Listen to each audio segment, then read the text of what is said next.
हवस की कहानी अक्सर खौफनाक अंत ले आती है। पति अक्सर बच्चों और पत्नी के परवरिश के लिए परदेश जाने को विवश होता है। हर तोर मेहनत करके और हजार तकलीफें सह के वह घर में पैसा भेजता है ताकि उसकी पत्नी और परिवार सुखी रहे। लेकिन पत्नी और अनुपस्थिति में घरेलू महिला अगर मनचली हो जाए तो यह कहानी भी कुछ वैसे ही है। कहानी गढ़वा जिले के भावनाथपुर थाना क्षेत्र के हरिहरपुर ओपी क्षेत्र के आजाद नगर टोले की है।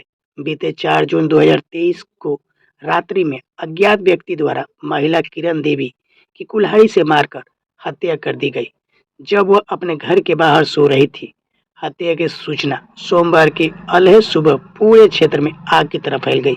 बताया गया कि जब किरण देवी अपनी 2 पुत्री और 1 पुत्र के साथ अपने घर में रहती थी, पति सोमेश्वर चंद्रेश्वर परिवार के भरण पोषण हेतु राजस्थान राज्य में सरिया सेंटरिंग में मजदूरी करने 1 माह पूर्व गया हुआ था। रविवार की रात्रि में बच्चे अपनी मां के साथ भोजन करने के बाद छत पर सोने चले गए, लेकिन किरण अत्यधिक गर्मी होने के बावजूद बच्चों के साथ छत पर ना जाकर अपने घर के बाहर चारपाई पर सो गई। सोमवार की सुबह वह उसकी लाश मिली।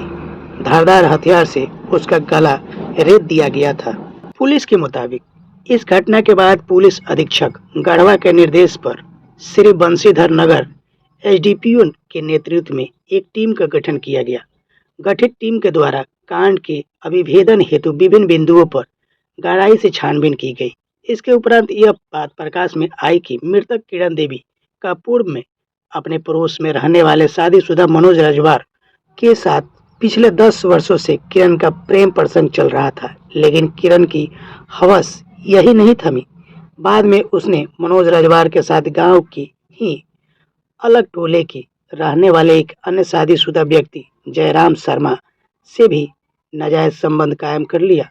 मनोज रजवार को जब इसकी भनक लगी तो वो बर्दाश्त नहीं कर सका और नफरत की आग में जलने लगा और 4 जून 2023 की रात्रि में जब किरण घर के बाहर सो रही थी तो नशे की हालत में मनोज रजवार ने कुल्हाड़ी से उसके गर्दन पर वार करके उसकी हत्या कर दी। इस कहानी से हमें यही सीख मिलती है कि अवैध संबंध ना बनाए पति के रहते हुए, नहीं तो उसका अंत बुरा हो सकता है। दोस्तों, स्वस्थ रहें, सुखी रहें। धन्यवाद।